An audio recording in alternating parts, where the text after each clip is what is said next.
Bonjour, je suis heureuse de vous retrouver pour ce nouvel épisode du podcast Maison Conquête. Ici, nous parlons des lieux dans lesquels nous vivons et ceux que nous fréquentons. Ce sont tour à tour des refuges, des miroirs, des lieux qui nous confrontent ou nous connectent à notre nature profonde. Mais ils ont tous un point commun, c'est leur capacité à nous faire évoluer. Je suis Gaëlle Dumorat et je vous accompagne dans votre relation avec vos lieux. Pour découvrir mes accompagnements, rendez-vous dans mon chez-moi digital, maisonconquête.fr ou bien sur mon Instagram, Maison Conquête. Et si vous voulez discuter de vive voix de votre problématique ou de vos questionnements, eh bien pas de souci, je vous offre un entretien de 30 minutes pour tout mettre à plat.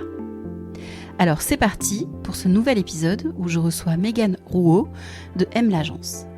Mégane accompagne les maisons d'hôtes, des hôtels et restaurants dans leur stratégie et dans leur communication. Pour moi, ces nouveaux lieux d'hospitalité nous inspirent et nous aident à nous reconnecter à nos valeurs et nos besoins. Alors avec Mégane, nous parlons de ce que cela représente d'accueillir chez soi, de ce qui fait la réussite d'un lieu et de comment elle travaille avec ses clients. Alors c'est parti pour ce nouvel épisode et bonne écoute. Bonjour Mégane. Bonjour Gaëlle. Merci de m'accueillir chez toi à Bordeaux. Est-ce que tu pourrais, Mégane, te présenter s'il te plaît ? Bien sûr. Du coup, moi, je suis Mégane Rouault. J'ai monté mon entreprise il y a maintenant plus d'1 an et demi qui s'appelle M l'Agence pour accompagner les maisons d'hôtes et les lieux à taille humaine, comme on pourrait dire, les lieux de vie, pour les accompagner dans leur stratégie de communication. D'accord. Et tu es installée donc depuis très peu de temps à Bordeaux. Exactement. Et tu m'accueilles dans ton appartement showroom. Exactement. Où tu accueilles tes clients et partenaires. C'est bien ça ? Clients et partenaires. L'idée, c'était de pouvoir faire la continuité de la maison d'hôtes en accueillant chez moi aussi. Aujourd'hui aussi, on est beaucoup à être à notre compte et de ne pas pouvoir travailler forcément dans un bureau ou à l'extérieur. Donc, c'est important de se sentir bien chez soi pour justement continuer cette expérience et être dans un cadre de travail. Mais aussi, moi, j'avais à cœur de pouvoir accueillir et de faire mes réunions ici, de rencontrer mes partenaires lors de leur passage à Bordeaux, etc. Et de montrer la Mégane Touch un peu. Exactement. Est-ce que tu pourrais nous parler un petit peu de ton parcours, qui c'est que tu as accompagné, comment tu as l'habitude de travailler, tout ça Bien sûr. Du coup, moi, j'ai travaillé pendant 6 ans en tant que directrice marketing et communication pour Eleni Group et notamment la marque Kaios, qui était déjà sur un projet de vie, projet familial, puisque c'est la reprise de 2 frères qui ont repris le livret de leurs grands-parents en Grèce il y a quelques années maintenant. Et cette expérience et cette évolution m'a permis de aussi concentrer mon énergie sur l'humain et les projets de vie. Et lorsque j'ai eu l'envie de me mettre à mon compte, je me suis tout de suite dirigée vers tout ce qui était maison d'hôtes et lieux d'accueil. De par le Covid aussi qui est passé, où on n'avait plus forcément le droit de voyager, donc il fallait partir près de chez soi. Et j'aime beaucoup voyager pour tous ceux qui me connaissent. Et du coup, je me suis intéressée aux maisons d'hôtes et j'en ai testé plusieurs. J'ai beaucoup échangé avec les hôtes qui étaient toujours des profils vraiment très humains, très gentils, à l'écoute, sur l'échange, avoir envie aussi de connaître de nouvelles personnes. Et je leur ai proposé de savoir si des services de communication pour les accompagner, pour faire parler de leur lieu, mais faire parler avec sens, les intéresserait. Et ils m'ont tous répondu oui. Parce que j'avais forcément aussi l'idée, est-ce qu'une maison d'hôtes aujourd'hui a les moyens d'investir en communication ? Et la réponse a aussi été oui. Puisqu'on sait aujourd'hui, de par le monde digital dans lequel on évolue, que ne pas se faire connaître est compliqué si on ne passe pas par des plateformes après très connues comme Booking ou Airbnb. Donc ils avaient aussi envie de faire connaître leur lieu d'une autre manière. D'accord. L'idée est partie comme ça. D'accord. Aujourd'hui, est-ce qu'il y a un client type que tu accompagnes ? Est-ce qu'ils ont des points communs dans ce sens-là ? Oui, alors ils ont beaucoup de points communs, mais ils sont tous différents. Enfin, ils ont une chambre d'hôte déjà. Voilà, déjà non, ils ont... Pas que d'ailleurs, parce que tu accompagnes des restaurants. Exactement. Donc M l'Agence maintenant s'est lancée en mars 2022, si je ne m'abuse, j'ai déjà oublié tellement le temps passe vite. 1 an et demi exactement. Et j'ai eu différentes typologies de clients. Effectivement, j'ai principalement des maisons d'hôtes et des maisons à louer en entier sous forme gîte, mais avec une hospitalité quand même différente du gîte comme on l'entend d'avant, on va dire. Et également des hôtels et restaurants, mais toujours avec des valeurs très ancrées, des projets de famille et souvent de taille plus intimiste, on va dire. Ok. Et donc, pour répondre à ta question, pour avoir un profil type, pas vraiment, puisque chacun a des objectifs quand même différents. Et surtout, c'est des personnes qui ont des projets différents, puisqu'ils sont tous différents les uns des autres. Donc, il a fallu s'adapter aussi à chaque client. On est sur des personnes aussi qui ont des projets qui sont à différents stades de maturité. Donc, ce n'était pas la même proposition d'accompagnement forcément pour quelqu'un qui se lance ou quelqu'un qui est déjà présent depuis 5 ans ou quelqu'un qui est présent depuis bien plus longtemps, puisque évidemment, tout évolue aujourd'hui. Donc, il faut aussi évoluer dans le temps et sur le marché actuel. Mais je fais en tout cas du conseil vraiment one-to-one. Comme je dis, D'accord. le but c'est de faire une stratégie de communication qui est pour eux et pas pour tout le monde. Même si évidemment il y a des points de connexion entre chacun des clients sur les actions qu'on va mettre en place. La communication idéale aujourd'hui, elle commence quand justement? Parce que tu parlais de maturité, etc. C'est quand la maturité, selon toi? Idéal. Le must du must, évidemment, c'est de commencer sa communication dès qu'on a le projet, en fait, de créer sa maison. Puisque pour moi, comme je dis à chaque fois, la communication se résume à un socle de 3 piliers. C'est l'histoire qu'on veut raconter, mais pas une histoire, comme je dis souvent, le storytelling, ça fait très marketé et ça fait parfois peur, parce qu'on a l'impression que ça va être une histoire qui est fausse. Non, c'est de savoir raconter son histoire. Et ça, c'est pas forcément facile. Le secondo, c'est de faire sa charte graphique, qui n'est pas aussi facile et qui n'est pas donnée à tout le monde. Soit souvent on a un ami qui est graphiste qui va nous aider ou autre, mais finalement cette charte graphique, elle doit aussi découler de l'histoire qu'on veut raconter. Que ce soit par la typographie, que ce soit par le logo, est-ce qu'on a envie juste d'une typo, est-ce qu'on a envie d'une illustration, d'un dessin, etc. Et les couleurs aussi. Elles doivent être en lien avec l'histoire qu'on raconte et l'histoire des personnes qui vont avoir cette maison. Et le troisième, c'est les photographies. Puisqu'il faut faire des photos, on le sait tous, mais choisir le bon photographe qui va réussir à mettre en avant le projet de la maison et son projet de cœur, parce qu'on est vraiment sur des projets qui sont réalisés directement par les personnes qui vont avoir leur maison d'hôte. Donc il y a beaucoup de cœur qui est mis à l'ouvrage. À l'ouvrage, exactement. C'est pas forcément facile. Et une fois qu'on a ces 3 piliers, donc ce socle réalisé, c'est là où on peut faire le meilleur opérationnel. Donc un site web qui va reprendre l'histoire, les objectifs de la maison aussi, puisqu'il y a des objectifs de notoriété, mais il ne faut pas oublier derrière qu'il y a quand même des objectifs business. Même si c'est un projet de cœur, il faut savoir en vivre. Donc il faut pouvoir répondre à ces objectifs business grâce à la communication. C'est une aide pour y arriver, peut-être plus vite d'ailleurs. Et derrière ça, tout ce socle qui va être créé va permettre de réaliser ce site web parce qu'on va avoir des textes et des photos et un logo, de permettre de réaliser les réseaux sociaux. Qu'est-ce qu'on a envie de raconter? Il faut avoir de la matière pour le faire. Et également la presse, l'influence, si on a aussi envie de le faire. Et ça, c'est encore une autre étape. Mais en tout cas, pour ce qui va être un peu indispensable aujourd'hui, ce qui est le site web, les réseaux sociaux, et même, j'ai envie de dire, si on ne fait pas de site web et de réseaux sociaux, si on est sur une plateforme pour faire louer sa maison, il faut avoir des photos. Aujourd'hui, on est dans une ère où tout le monde le fait et il y a beaucoup de personnes aussi qui vont avoir des concepts, donc des gros groupes qui vont avoir de l'hôtellerie, de la maison d'hôtes. Donc, il faut savoir faire sa place aussi et se faire connaître. Donc, pour clôturer sur cette réponse, le meilleur timing, c'est avant de se lancer. D'accord. Mais ça ne veut pas dire que si on le fait 1 an après, tout est fini, on ne peut plus faire de communication.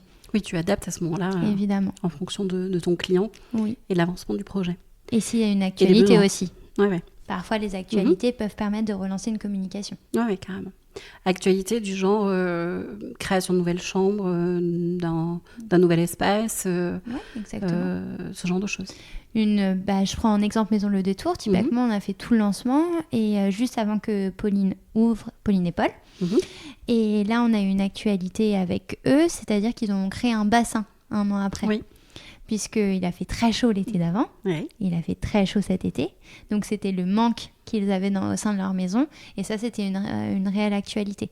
Où mon client, l'abus de Plouder, typiquement, il y a tout ce qui a été refait au sein de la maison qui était une actualité, alors que ce lieu vit depuis très longtemps. D'accord. Est-ce que tu peux accompagner tes clients à la recherche du nom? Parce que le nom, donc des fois, on se positionne sur un bien qui a déjà un nom, etc. Est-ce que tu les accompagnes ou pas? Ou est-ce que systématiquement, ces personnes ont déjà leur nom, ils savent d'où ça vient et pourquoi il est là? Alors oui, je peux le faire. Et alors pour la petite histoire, j'adore ça. D'accord. J'adore ça. Alors j'ai pas eu l'occasion de le faire encore avec mes clients actuels et D'accord. ceux que j'ai eu des lancements. Puisqu'ils avaient tous déjà leur nom. Donc ça n'a jamais été un sujet. Par contre, là, j'ai un projet à venir avec Amandine Chéniaud dans le Perche. Ouais. Et justement, on se taquine avec Amandine parce qu'on est sur un nom. Mais il faut évidemment que ça lui plaise à elle. Bien En sûr. priorité, et c'est souvent très dans l'hésitation, est-ce que c'est le bon nom, est-ce que c'est pas le bon nom. En tout cas, nous on est là pour accompagner, pour rassurer et faire des propositions. D'accord. Mais la dernière personne qui doit avoir le nom, bien sûr, c'est l'hôte. Il faut que ça résonne avec l'hôte Exactement. Et le lieu aussi. Bien C'est sûr. Important. Moi j'adore ça. Comment tu fais toi d'ailleurs? Alors j'ai plein de différentes techniques. Déjà, je cherche par rapport à la localisation. Du lieu, où est-ce qu'on se trouve, quelle est l'histoire de la région, peut-être quelle est l'histoire de la rue, ou est-ce qu'il y a une anecdote qu'on a envie de ressortir, est-ce qu'il y a quelque chose qui a marqué l'histoire de cette personne. Par exemple, je reprends le détour, mais eux c'est parce qu'ils sont partis en voyage à l'international pendant longtemps et qu'ils avaient créé leur petit magazine pour tenir au courant leur famille qui s'appelait Le Détour. D'accord. Donc typiquement des histoires comme ça aussi. Donc souvent je pose aussi beaucoup de questions. Et ça fait partie de l'histoire justement. Exactement. C'est une histoire dans l'histoire. Donc voilà, ça peut aller de plein d'axes. Mais j'avoue que moi j'ai beaucoup tendance à regarder ce qui s'est passé autour de la ville, de la région, de la rue. Parce que je trouve qu'aussi on est souvent dans le patrimoine en tant que maison d'hôte, puisqu'on arrive dans des lieux qui n'étaient pas visités avant. Donc c'est toujours intéressant de le mettre en avant. Alors moi j'utilise beaucoup la langue des oiseaux. Ah oui? Parce que pour certains de mes clients, je vais jusqu'au nom du lieu, en fait. Et la langue des oiseaux, je trouve que c'est poétique, en fait. Alors, explique-moi ce qu'est la langue des oiseaux. Alors, un exemple, il y a un épisode que tu pourras écouter. J'ai accompagné Mademoiselle Pierre pour créer sa maison qui serait sa maison d'hôte, on va dire, où elle fait des accompagnements business et yoga. Et elle habite le nom de la ville, c'est Paradou. D'accord. Et moi, quand elle m'en a parlé la première fois, etc., j'ai entendu Paradidou. D'accord. Donc, tu vois, c'est une symbolique comme ça. Tu as une espèce de connotation, tu as un dictionnaire. Mais voilà, ça rajoute un brin de poésie.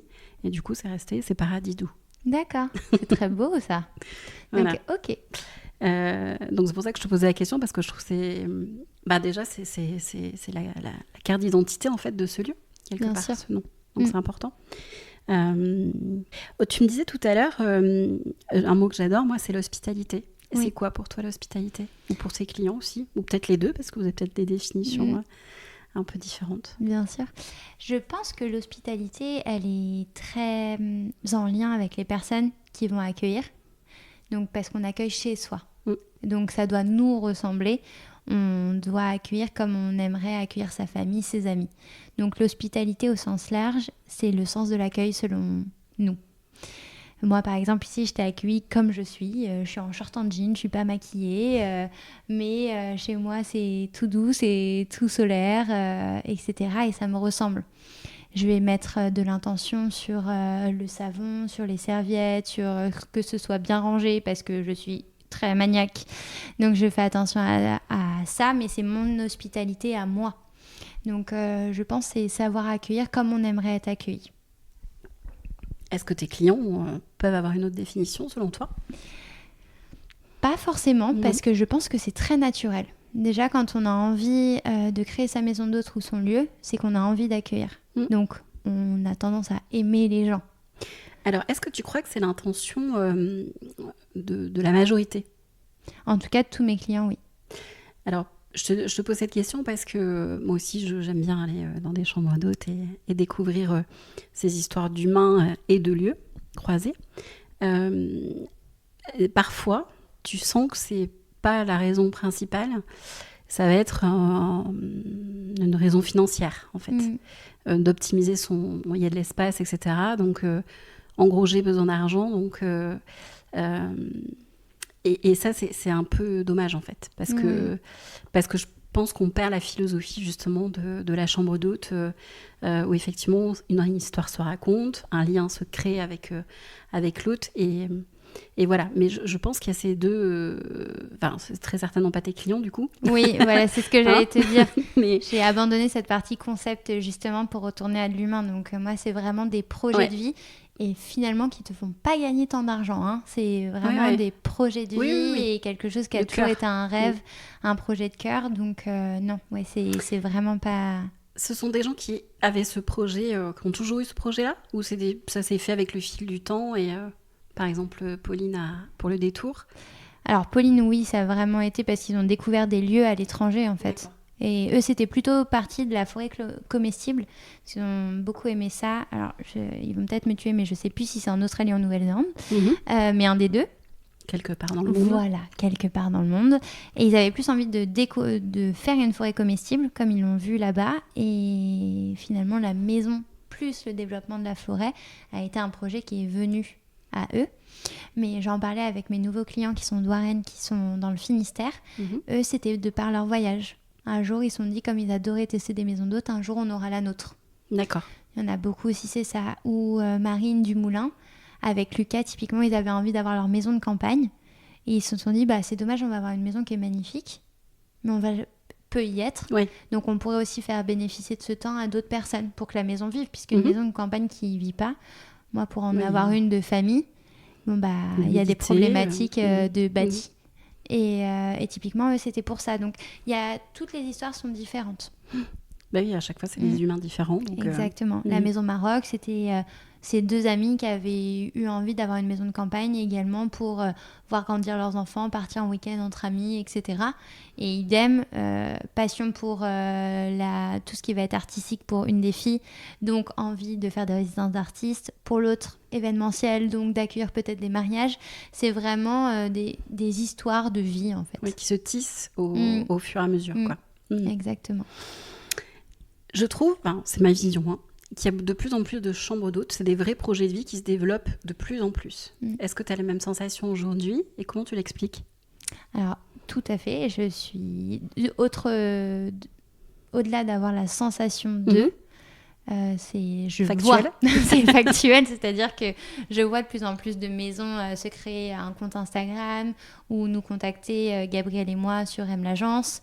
Je vois évoluer aussi Laura des Clés du Gîte parce qu'elle a de plus en plus de clients justement qui ont besoin de conseils sur cette plateforme.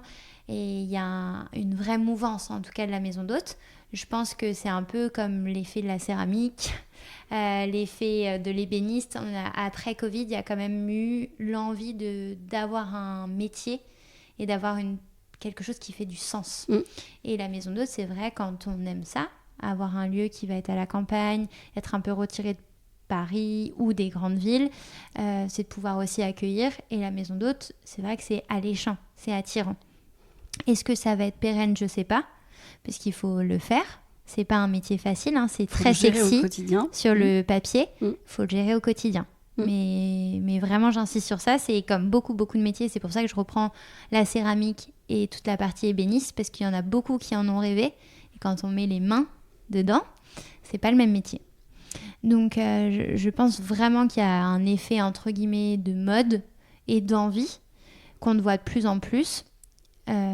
Donc c'est chouette, puisque ça nous apporte des nouveaux lieux aussi. En tant que client, c'est génial. Alors en tant que business, toi. C'est génial, mais voilà. Mais client final, quand je mets client. Oui, bien sûr. En tant que personne qui va découvrir ces lieux, c'est top, puisqu'on a envie d'avoir ces lieux intimistes. Et au-delà de la maison d'hôte, c'est aussi des hôtels qui peuvent être de plus petite taille ou avec une hospitalité différente, ou même des lieux d'accueil à titre d'événements professionnels. Je pense à mon client Métaphore qui est dans Paris. Eux, ils avaient juste envie de faire des lieux d'hospitalité pour des réunions d'entreprise. Donc, il y a plein de choses qui se passent. Il y a vraiment ce côté hospitalité, comme t'en parlais, et alléchant. Le côté d'avoir une maison à la campagne est aussi alléchant parce qu'on a, entre guillemets, souffert tous d'être en ville pendant le Covid et enfermés dans des appartements. C'est pas un métier facile, donc j'attends de voir la suite. Ok. Aujourd'hui, quand tu as un client, on va dire, qui arrive, il veut ouvrir une chambre d'hôte, comment tu le conseilles pour pouvoir créer un univers singulier ? C'est-à-dire, comme on vient de le dire, il y en a plein qui ouvrent aujourd'hui. Tu sais, en déco, on parle en tendance, etc. Donc, on a l'impression d'avoir sur Instagram, tout le monde a le même canapé, etc., etc. Comment tu insuffles ou tu conseilles tes clients pour qu'ils arrivent à créer un univers singulier ? Alors, très sincèrement, je ne suis jamais arrivée à cette étape pour eux. D'accord. Quand les clients que j'ai, même s'ils n'ont pas lancé leur communication, les travaux sont vraiment très avancés, D'accord. voire finis. Est-ce que c'est quelque chose que tu aimerais ? Alors, je ne pense pas que ça soit mon point fort. Okay. Dans le sens, je peux conseiller, le seul conseil que je peux donner pour une maison d'hôte qui, selon moi, a justement cette hospitalité, représente bien la définition que j'ai de ce type de lieu, c'est que ça ressemble aux personnes. On n'a pas besoin d'avoir le mobilier design si on n'est pas dans le design. On n'a pas besoin de faire des brocantes si on n'aime pas faire des brocantes. On n'a pas besoin de mettre le dernier luminaire parce que c'est la suspension à la mode mais qu'on n'a pas forcément les moyens de le mettre. Il faut que ça soit chez soi. Donc c'est le meilleur conseil que je peux donner. Après, je ne suis ni décoratrice d'intérieur, ni architecte. Et au-delà de ça, c'est pas forcément mon dada. Typiquement pour l'appartement dans lequel tu te trouves, qui est l'espace showroom, j'ai une de mes meilleures amies qui est architecte d'intérieur qui m'a conseillé sur beaucoup de choses. Parce que moi, à part me référer à un board Pinterest, j'ai du mal à me projeter. Donc, Émilie m'a beaucoup aidée pour ça. Donc, ça serait pas mon point fort. Mais vraiment, le seul conseil que je peux donner, c'est faites un lieu qui vous ressemble et faites pas forcément comme les autres. Ok. Est-ce que tu aurais d'autres conseils à apporter pour quelqu'un qui aura envie de créer un lieu ? Donc, on l'a bien dit, chambre d'hôte, mais ça peut être un restaurant aussi, parce qu'on a beaucoup parlé chambre d'hôte, mais je sais que tu accompagnes des restaurants. Quel conseil tu pourrais donner, ou en termes de communication, ou en termes de bonne copine qui donnera un conseil à son autre copine qui ouvrira un lieu ? Bien sûr. Alors, premier conseil, bon courage. Non, la restauration, c'est pour ça que... je t'en parlais juste avant, je voulais un peu arrêter la restauration pour avoir fait lancer 12 restaurants dans l'ancien groupe pour lequel je bossais. Et finalement, on se fait vite rattraper par ses passions. J'aime beaucoup travailler avec des restaurateurs et je vais te prendre l'exemple de Chenapan. Donc, il y a un restaurant dans le 9e arrondissement qui a ouvert en mai dernier, donc en mai 2023. On est sur une table intimiste. Les gars ont entre 30 et 35 ans. Ils avaient juste envie d'ouvrir leur table pour accueillir comme ils aimeraient accueillir leurs copains à la maison, avec une cuisine qui va loin, puisqu'ils sortent d'étoilés. Ils ont envie d'avoir cette qualité d'étoilés chez eux, dans leur restaurant, mais ils vont pas changer les personnes qui sont. Donc, je te prends Bruno, il va faire la cuisine qu'il adore faire en cuisine, face aux gens, parce qu'il aime être face aux gens, et Florentin, qui adore le service et aussi la sélection des vins, etc., il s'est tourné sur ça. Donc, en fait, c'est exactement la même chose que pour la maison d'hôte. On doit arriver chez la personne et au-delà de ça, idem. Sur quel type de restaurant ? Donc là, je te prends des restaurants qui sont où l'humain est mis au cœur du projet.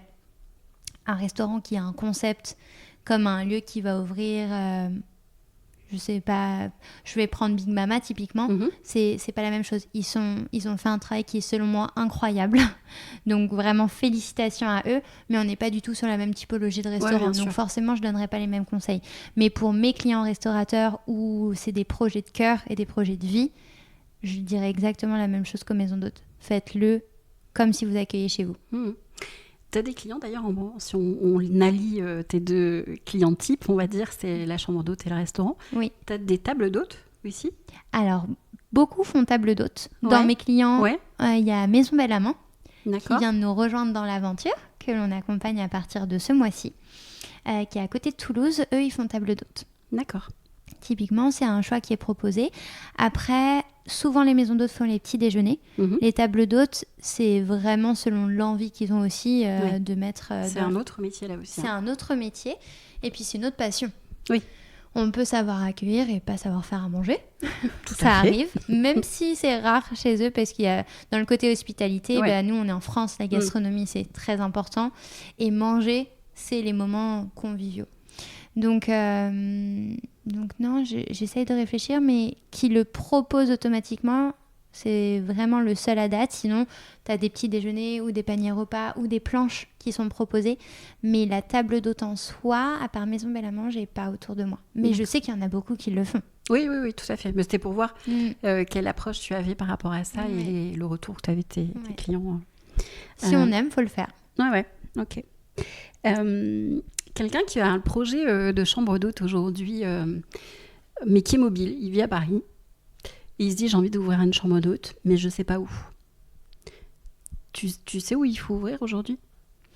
Alors tu vas me dire le cœur, etc. etc. Non, mais tu sais, des fois, on va tous en Bretagne, dans le Finistère, voilà. Est-ce qu'il n'y aurait pas d'autres territoires à explorer et raconter d'autres histoires, justement ? Bien sûr. Ce que je pourrais dire à cette personne, c'est que si elle a envie de rester à Paris et d'avoir sa maison à côté aussi, il ne faut pas que ce soit trop loin de Paris, puisqu'il y a les contraintes des transports, les contraintes de la vie. Du coup, ça peut être un challenge qui peut-être pas le plus pertinent pour lancer son business. Après, où s'installer, il faut que ça soit une région qui plaise aussi, parce qu'on va passer beaucoup de temps. Est-ce qu'il y a une région de type ? Le seul conseil que je peux te donner, soyez près d'une gare. L'accessibilité. Les gens vont venir pour passer un séjour. Et moi, mon objectif quand j'ai des maisons d'hôtes, c'est que ce soit pas la ville ou le village qui attire, mais eux qui attirent. C'est que la maison d'hôte devienne un lieu de destination. Et pour ça, les transports. Ok. Quand tu dis que c'est un lieu de destination, ça veut dire que peu importe en fait ce qu'il y a autour, en termes de tourisme, je parle. Alors il y a bien la gare à Lier, là on la voit. Mais ça veut dire que tu peux, grâce à ton lieu, et exclusivement grâce à ce lieu, tu peux escompter que tes clients viennent que pour ce lieu, et bien sûr les autres, on est bien d'accord, et qu'il y a une histoire qui se raconte pendant une semaine, tu restes dans le même lieu. Est-ce que c'est ce que tu veux dire en fait ? Exactement. En tout cas, moi, c'est ça l'objectif. Serait l'idéal. C'est l'objectif de mon accompagnement. D'accord. C'est que ça devienne un lieu de destination et non un lieu pour lequel on s'arrête une nuit parce qu'on est de passage. D'accord. Donc tu amènes la quasi-totalité de tes clients, chambre d'hôte, donc à tendre vers ça. Exactement. Ok. Et tu y arrives ? J'espère, c'est eux qu'il faut interroger là. Mais oui, en tout cas, c'est les retours que j'ai bien sûr. D'accord. Et que j'espère avoir pour les prochains, puisque évidemment, comme tu disais, tout évolue. Il y a de plus en plus de monde sur le marché.